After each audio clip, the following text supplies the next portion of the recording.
అండి. హాయ్ అండి.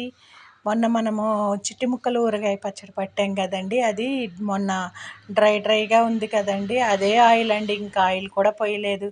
అది 3 రోజుల తర్వాత తీసి చూస్తే చూసారా ఎంత ఆయిల్గా ఊరిందో. ఇది 3 రోజుల తర్వాత బాగా ఊరిందండి పచ్చడి. ఇప్పుడు మనం అన్నం వేసుకొని ఈ పచ్చడి వేసుకొని కలుపుకొని తిని చూద్దాం ఎలా ఉందో. ఉప్పు కారం అన్నీ ఎలా సరిపోయాయో లేదో అని చూద్దాం రండి.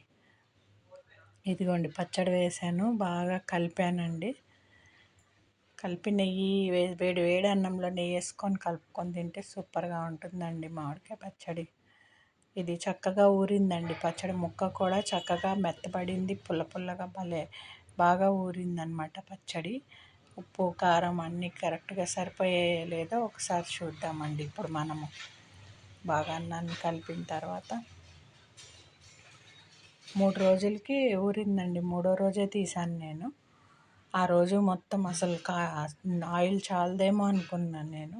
తర్వాత చూసి వేసుకుందామని ఆపాను. అదిగోండి ముక్క ఆ విధంగా ఉంది, చిన్న ముక్క, చిన్న చిన్న ముక్కలు. ఇప్పుడు మా పాపకు పెట్టానండి, టేస్ట్ చూస్తుంది.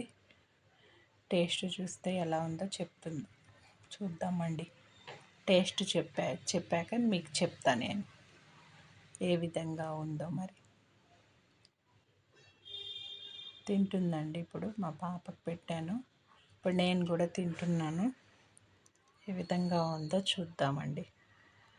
చూస్తుంటేనే నోరు ఊరిపోతుందండి. పచ్చడి అంత బాగుంది, సూపర్గా ఉందండి. నేను తిని చూశాను, చాలా బాగుంది. అన్ని కరెక్ట్ కొలతలతోటి చక్కగా సరిపోయిందండి. ఉప్పు కారం పులుపు ఆవుపిండి మెంతిపిండి అన్నీ కరెక్ట్గా వచ్చాయండి. పక్కా ఇవే కొలతలతో మీరు కూడా చేసుకొని కామెంట్స్లో చెప్పండి ఎలా వచ్చిందా అనేది మీ పచ్చడి. హాయ్ అండ్ బాయ్ అండి. ఇంకా